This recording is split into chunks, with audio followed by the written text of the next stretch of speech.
आदरणीय धार्मिक सज्जनवृंद, महर्षि दयानंद कृत ऋग्वेद आदि भाष्य भूमिका में वेद नित्यत्व विषय में एक बात बताई गई है। किसी ने ऐसा पक्ष रखा कि वेद सृष्टि के प्रारंभ में मनुष्यों ने बनाए हैं,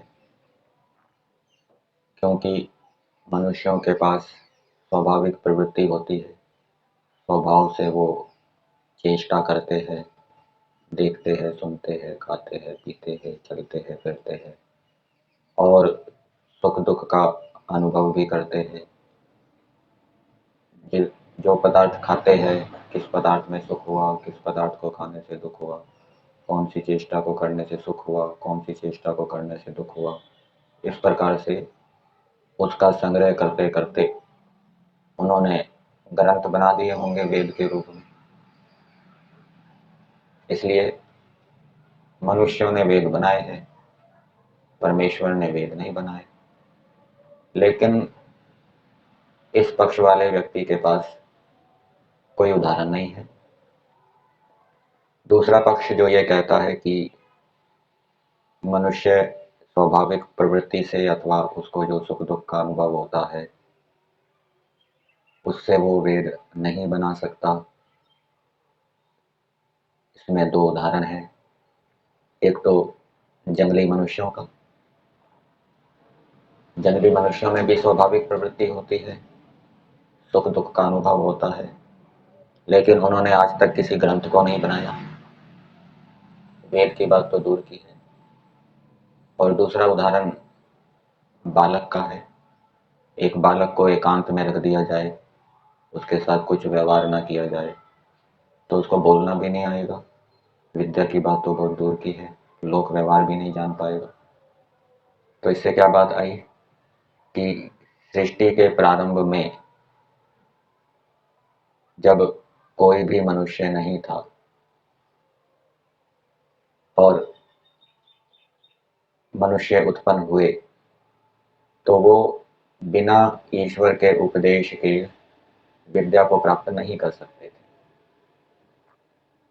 सीख नहीं सकते थे, विद्वान नहीं बन सकते थे। यदि सृष्टि के प्रारंभ में परमेश्वर वेद ज्ञान ना देते तो संसार के अंदर सभी मनुष्यों की स्थिति जंगली मनुष्यों के समान होती या बालकों के समान होती जो एकांत में रखे जाते।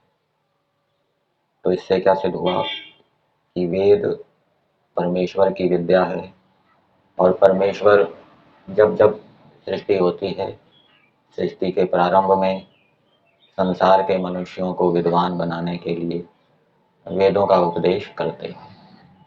परमेश्वर नित्य है और उनकी जो विद्या है वो भी नित्य है, हमेशा परमेश्वर के साथ रहती है। इसके लिए दूसरे शब्द का प्रयोग किया है कि परमेश्वर एक रस है, अर्थात नित्य है, और जो पदार्थ नित्य होता है उसके गुण कर्म स्वभाव भी नित्य होते हैं। इसलिए परमेश्वर की विद्या जो वेद है वो भी एक रस है, वो भी नित्य है, वो भी हमेशा विद्यमान रहती है। और जब जब सृष्टि का प्रारंभ होता है, जब जब नई सृष्टि बनती है तो परमेश्वर प्रारंभ में 4 ऋषियों को वेदों का ज्ञान देते हैं। फिर वो ऋषि उस वेदों के ज्ञान के आधार पे कुछ चिंतन मनन करते हैं, फिर वेदों के अंदर जो विद्याएं हैं उनका विकास करते हैं, दूसरों को उपदेश देते हैं, तो दूसरे भी विद्या के संस्कार से युक्त होते हैं। फिर उन संस्कारों को स्मृति के रूप में लाकर वो भी चिंतन मनन करते हैं और नई विद्याओं को खोजते हैं। तो इस प्रकार से परंपरा से ये वेद विद्या आज तक संसार के अंदर वर्तमान हो रही है। ये संसार के अंदर जितनी भी विद्याएं वर्तमान हैं, इन सब का मूल क्या है? वेद। जितनी भी सत्य विद्याएं इस रूप में समझना चाहिए।